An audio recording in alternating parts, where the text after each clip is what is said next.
making its approach of the flight deck.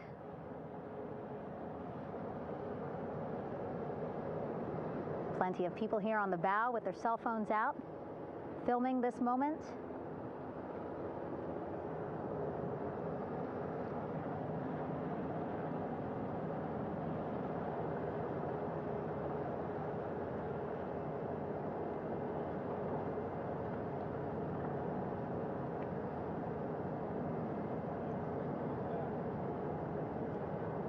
Some impressive flying here by the Navy, as we are seconds away from wheels down. And there you go. We now have all 4 Artemis II crew members on the USS John P. Murtha.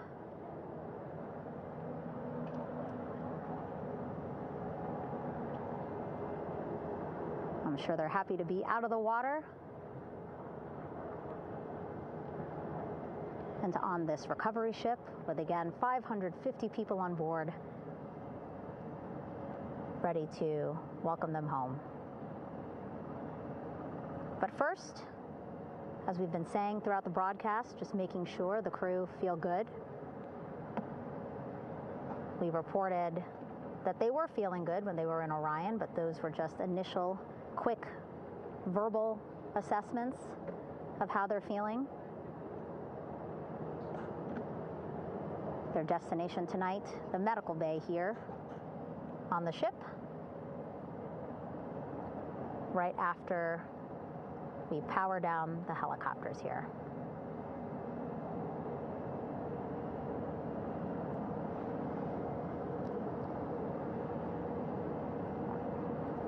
The team on the flight deck working quickly but methodically.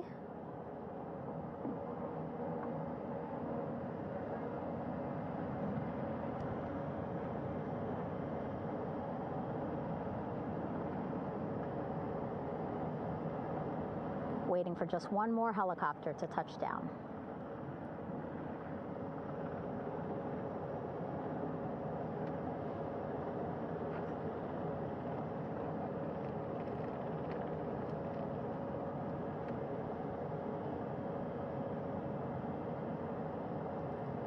Very limited personnel here on the flight deck. Restricted maneuvering doctrine is in effect.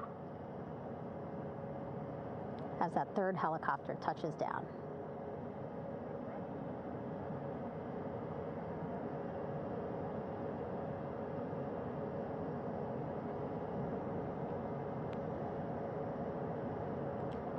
The ship is at flight quarters. Stand clear of waiter decks, aft of frame 095. Burn no cover topside, thrown articles over the side. Hold all trash and garbage on station. Flight quarters. While just a few folks on the flight deck itself, there are plenty more on some upper decks. I see in some of our views a very packed crowd overhead. Announcements being made over the ship's loudspeaker system, reminding folks to stay clear of operational areas like the flight deck, so that teams can work quickly to get the crew off of the helicopters and into the medical bay.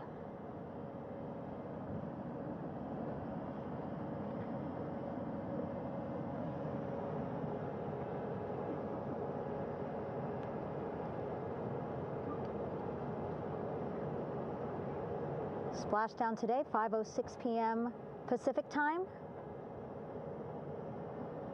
We are within 2 hours of that splashdown time, and already we have all 4 crew members on the flight deck of the USS John P. Murtha.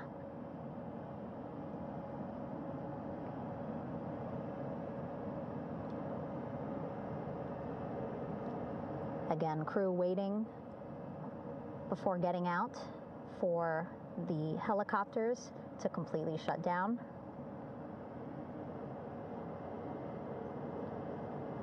Safety, of course, very important to NASA and the U.S. military.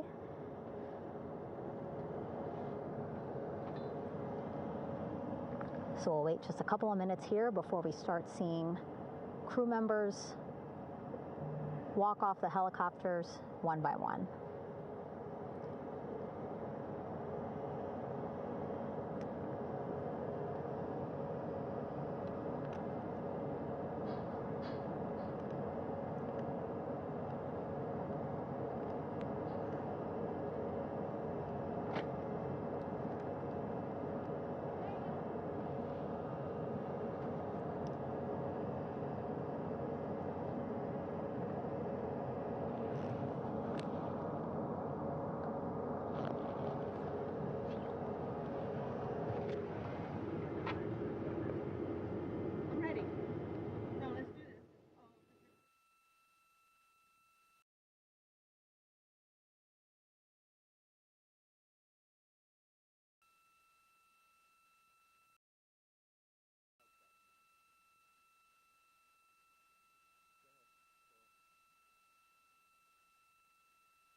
All right, and now here we see pilot Victor Glover and mission specialist Christina Cook sitting on the edge of one of the helicopters, looking in great spirits. That familiar smile and laugh from Victor, I can see it from here. Christina, I'm sure, feeling the same way, just blocked a little bit by our camera here, but we'll see her here shortly. A photographer taking their pictures. Victor saluting folks on the flight deck. They look like they're in great spirits. Happy to be home, I'm sure.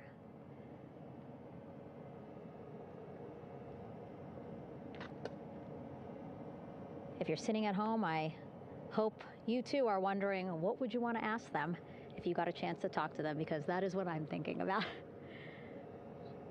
Getting the opportunity to talk to or ask questions of these 4 astronauts who just made history as the first crew to return to the moon since 1972.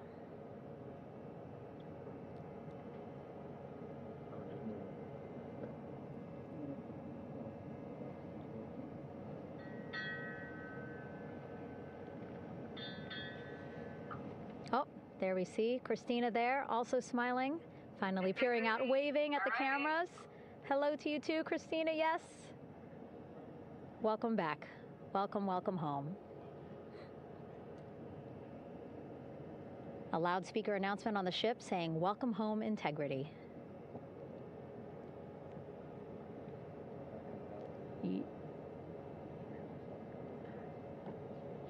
Victor in great spirits. I can't see who he's talking to, but I kind of think that he might be talking to his other 2 crew members. Shouting from across the flight deck, congratulations to one another.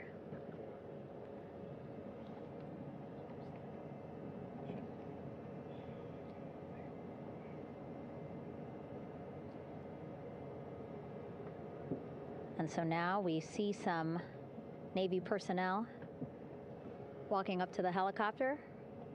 This is again the first helicopter carrying pilot Victor Glover and mission specialist Christina Cook.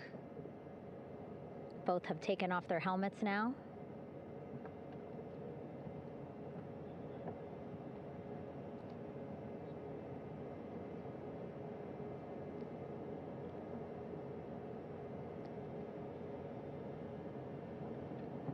Some pictures, video, to catalog this historic moment. A beautiful sunset just behind them here in the Pacific Ocean. Golden hour. These pictures will be beautiful.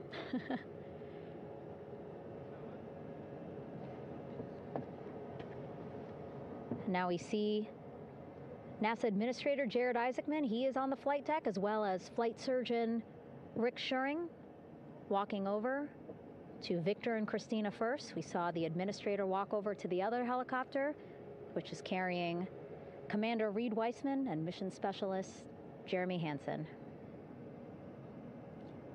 We heard from Rick earlier in the broadcast. Again, he said he's going to be out there on the flight deck to do another initial assessment of the crew, ask them how they're feeling, anything bothering them. But again, from what I'm seeing, they look like they're in great spirits and feeling pretty good for folks who just traveled 695,000 miles from Florida to the moon and now here to the Pacific Ocean.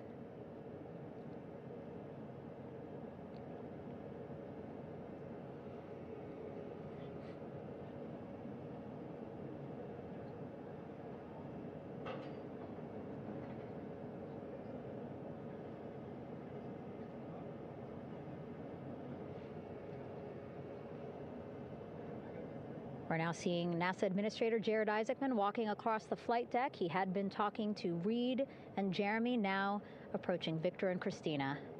A hug from Victor, a hug from Christina. What a moment that we're getting to experience together.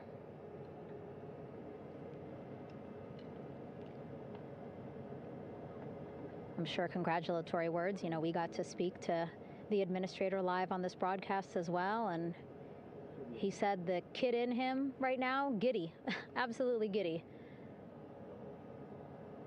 at what we were able to accomplish today, returning them home safely and in good spirits after a 10-day mission around the moon. And here we go. We're seeing Jeremy walking, waving across the flight deck, now on his way to the medical bay.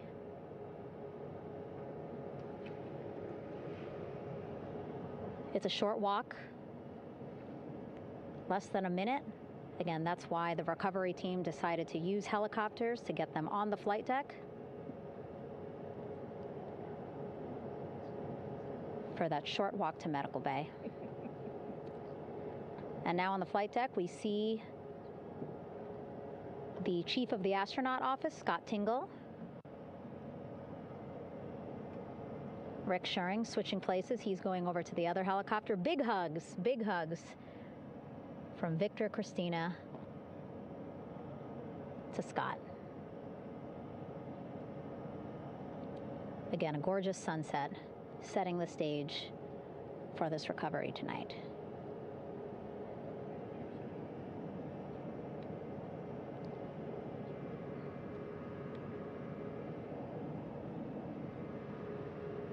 All right, and now here we are, Christina, making her way, looking thankful, grateful, happy to be home.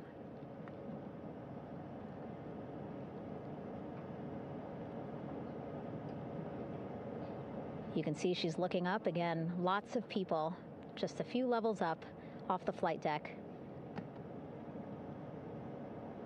welcoming her home.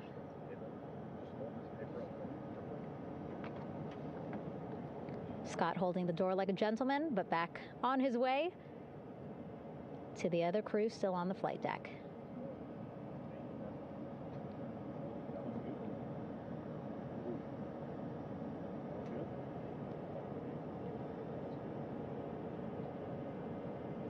So still on the flight deck, Victor Glover and Reed Weissman. It looks like Victor will be the next one headed to medical bay. More hugs, more hugs. He's a hugger.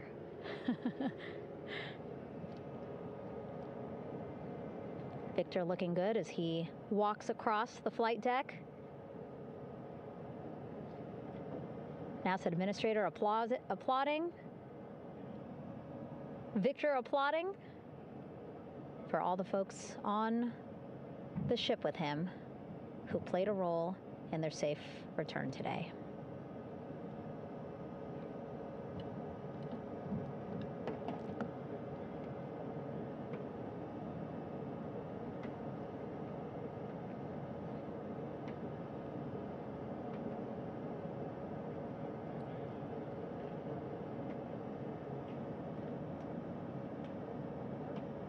And finally, just one Artemis II crew member left on the flight deck, Commander Reed Weissman.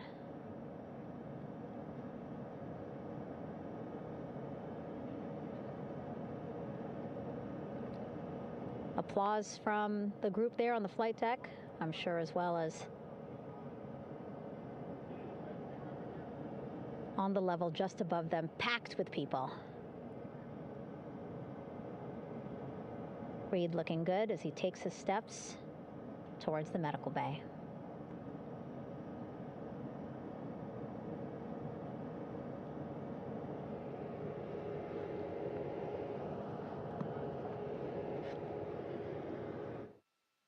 See our 4 Artemis II crew members back on the ship. Again, now they will head into medical bay, where they will be assessed by flight surgeons from both NASA as well as the Canadian Space Agency. A more in-depth assessment. When they get to medical bay, they will each have their own nurse.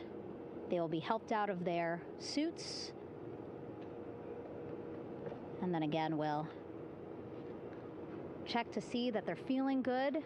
Make sure it's not just adrenaline, but that they are feeling good from their long journey back from the moon.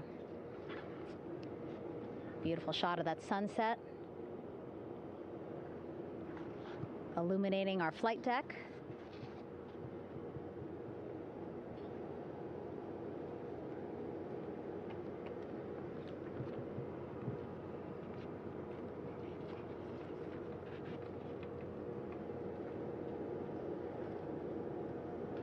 All right, and now with our astronauts safely on board, I want to welcome on Artemis Recovery Director Lily Villarreal.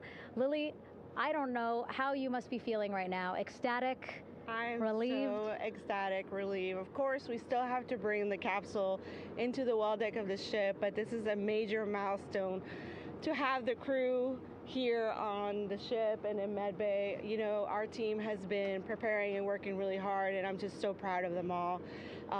Everything went very well, just as planned. Our teammates in Houston, the flight control team was just amazing. We were able to have great conversations and communications about everything. And I don't know what else to say. I'm just so ecstatic. It's such a wonderful feeling to get to this point. Again, we still have to get the capsule, but this is huge for all of us in landing recovery, and I couldn't do this without my team, and of course the full support of the U.S. military. There's going to be lots of, you know, high fives when we get the capsule back in, and I'm so happy that the crew's doing well, Ryan's doing well, and you know, thank you for, you know, for everybody watching. Yeah, it was great to watch the crew come back to the ship with you. How were you feeling when you were seeing them looking so happy to be home and feeling really good? You know, the funny thing is that we had video of them from inside the Orion vehicle. They were like that from the beginning. When we opened the hatch, they were already out of their seats, having a good time, waiting for us to open the hatch. And they opened the hatch, and of course we did the first medical assessment. Everybody was doing very well, and they were just having such a great time with the medical team that was inside the capsule. I think they were all taking selfies with you know, the phones that they have, probably talking about what they saw, and it was just smiles all around. They were having such a great time. And then we put them on the front porch when we were ready to put them on the front porch. And again, you could see they were just so ecstatic to be home and talking to everybody. So we were very happy to see all of that in the control room of the LFOC. How remarkable is that? Again, if we think about their journey, the 695,000-mile journey around the moon and back, coming back at 30 times faster than the speed of sound. I mean, how remarkable is that they are in such good spirits? I mean, this is an amazing crew. I think you guys have seen it for the past 10 days. They're wonderful people, and we're so happy that they brought us along on that ride. And I can't wait to see all the additional videos and pictures that they have that, you know, we'll get a hold of now that they're back on the ground. And I can't wait to hear how, you know, a little more than what we saw on the press briefings from the crew about what they saw. It's just fantastic. You know, some of my favorite people around this 10 days was the science team and how excited they were. And so this is exactly how we feel in the landing recovery team when the science team went, oh my goodness, when they heard all the discussions about the moon. This is exactly how we feel now in the landing recovery team. We're so ecstatic. Yeah. Again, we have to recover the capsule. I want to make sure we don't forget about Orion. Lily's all about business. She's thinking about what's next. But yeah, speaking of these 10 days, I mean, we have been along for the journey with them, live with them 24/7 for 10 days, and just really seeing the engagement that we've gotten from around the world. What do you hope people take away from this mission? I think that's fantastic. So, you know, my story was that I went to the Kennedy Space Center. I was born in Colombia. I was 10 years old when we moved to the United States, but when I was 7, my family took me to the visitor center, and that's when I learned about Apollo. And we went to the moon, and I learned about astronauts, and that story was what really fueled me to want to do STEM and want to be an astronaut.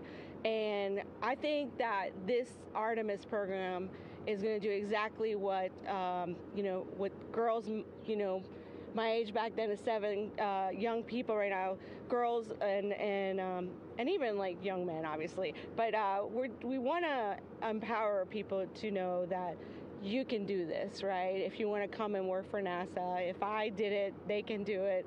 And Artemis program is just going to inspire everybody, and I'm so happy about that. Yeah. Like Apollo inspired me.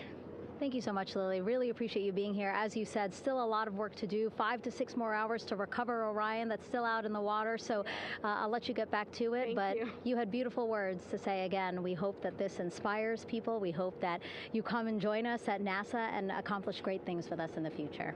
Back to you, Rob. Thank you, Megan, and safe sailing out there in the Pacific. Here in Mission Control, it is now all quiet. The team of flight controllers and all their support personnel have left the room to enjoy the aftermath of a textbook touchdown by Integrity that splashed down in the Pacific right on target to complete this historic flyby of the moon, the Artemis II mission.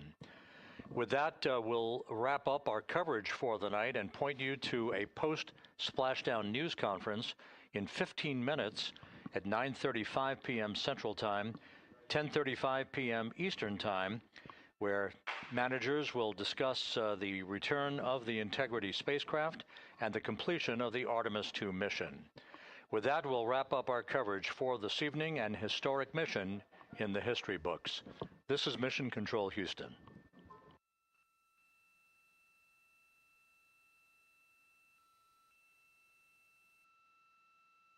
Main chute deploy. And we have 3 good main chutes. Houston Integrity, splashdown, sending post-landing command now. Splashdown confirmed. Copy splashdown, waiting on VLDR. Splashdown confirmed at 7:07 p.m. Central Time, 5:07 p.m. Pacific Time.